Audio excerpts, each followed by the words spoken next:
Pretend with me that you've been camping with friends. The trip had to end abruptly due to bad weather. Banter quickly turns into an argument, ending with you out on the side of the road during a thunderstorm. As the rain grows heavier, a car stops for you, and a kind stranger, me, offers you a ride. Need a ride, eh? Where are you off to? You're in luck, then. I have to go down there for a job. Hop on in. I normally don't pick up hitchhikers, but you poor thing. You don't even have a raincoat. If you reach behind you, there's a heavy blanket in the back somewhere. Has some old stains on it, but it's warm and dry. Well, you look soaked. The button by your hand is for seat heating, but I think one of the cables might be defective and you can't turn it all the way up. Haven't gotten around to fixing it yet, sorry. The medium setting works just fine. Should be enough to make sure you don't catch pneumonia. So tell me, what are you even doing out here in weather like this? All by yourself? We're quite far from the city. The weather forecast said there's a thunderstorm cooking up and advised people to stay indoors, so... Oh, geez. They just kicked you out in the middle of nowhere? That's not really what friends do, don't you think?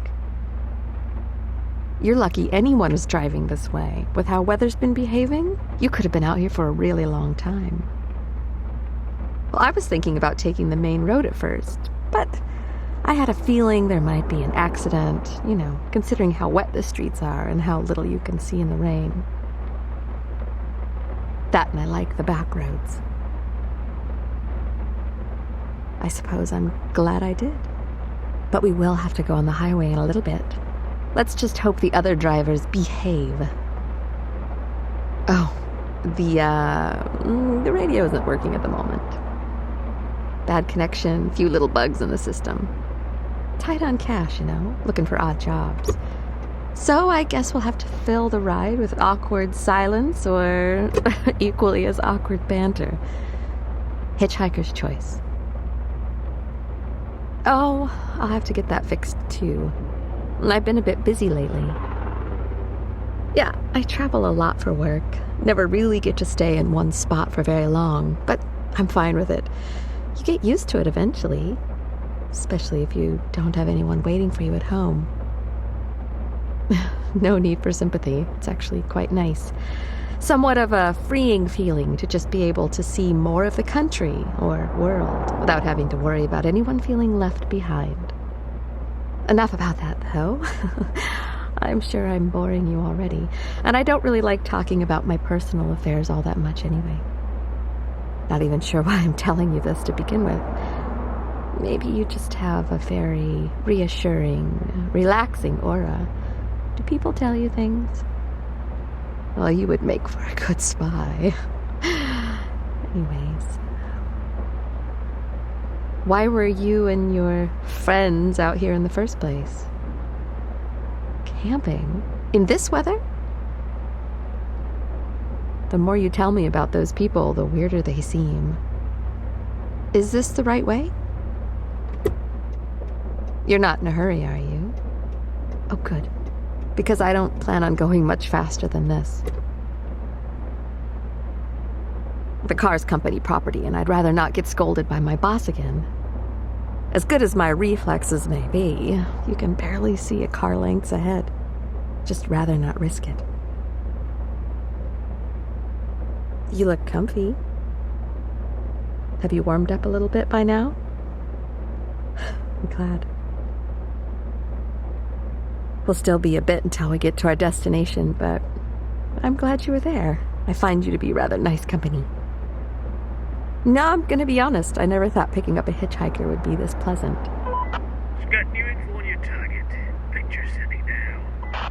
Oh, well, that's awkward. I, could have sworn I turned that off. Wait, is that you in the picture? Oh, you've got to be kidding me. Let's just turn that off and pretend like nothing happened. I mean, what else are we supposed to do? I just can't take you out in the middle of the road. Company car, nonetheless. The cleaning bill, the damage to the inside, would get me in a lot of trouble. And the next exit's only a couple minutes away. Don't even think about it.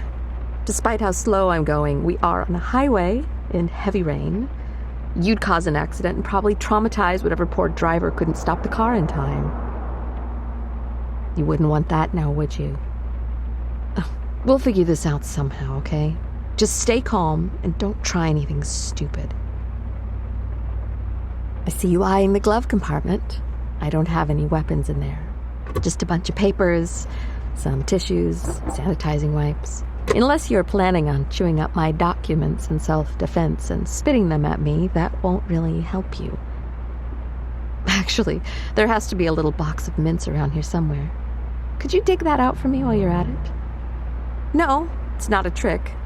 Just, I really like the way they taste, and I'm nervous. You can have one too if you like, but they are a bit spicy. Oh, come on, I'm trying to ease the situation a bit. There's no sense in letting tension grow even worse for the next few minutes, don't you think? What did you even do that somebody would want you dead? You don't seem like the type of sleazy gangster I usually have to deal with. No idea at all. That's strange. Cheated on anyone lately? Yeah, that's the other usual probable cause. No espionage in your past? Tap dancing so bad someone wants to off you? No? Anyways, I suppose my initial idea of inviting you to dinner won't work out too well anymore. Jeez, what a weird situation. You looked hungry. I didn't get the chance to ask you yet. Was going to suggest it when we got to the city, but that idea's down the drain now. Never date work. I guess I'll have to find a secluded spot for the two of us instead. And not in the fun way. I mean, even if you were to run, I'd only have lost my element of surprise. Conundrum. Maybe having dinner together could still be fun. Dumb idea, I know. Fraternizing with the target. Not something I'd ever thought I'd try. At least, not like this. What a strange coincidence, too. Receiving the job to find you just as you're sitting in my car, cuddled up in my blanket, soaked from the rain, looking adorable and harmless. If I've learned anything from my time being, well, a hitman, it's that looks can be deceiving, but I've never had anyone put up that good of an act. Normally I can see right through people. People, they might have an innocent face, but you can tell by the subtle undertones of their voice. The way they stare at you just a little too intensely, the nervous glancing around, or the way too casual stance.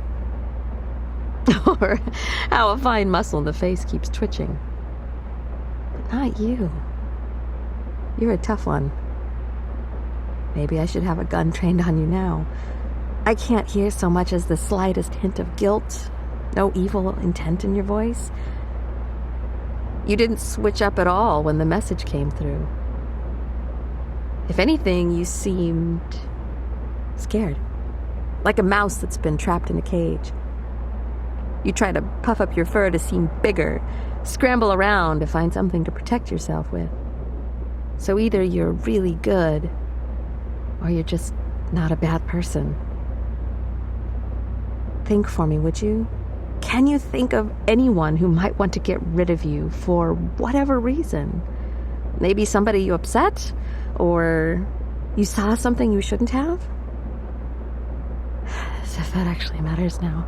Even if you were entirely innocent. You've seen my face. You know what I do, or at least you have a pretty good idea. Doesn't take a detective to connect the dots. I just can't let you skip off on your jolly way. Maybe it would have been better had I never stopped to pick you up. But you probably would have caught your death out here too. Not liking here is any better. That really is quite unlucky of a day for you, whichever way it had ended. Oh, here's our exit. So, do you have a favorite restaurant in town? I mean, prisoners get a last meal, don't they? And you seem nice. We don't have to, but I'm getting a little hungry as well. It's been a long day. I think we both deserve a nice meal. Anything you want, my treat. I suppose it's the least I can do.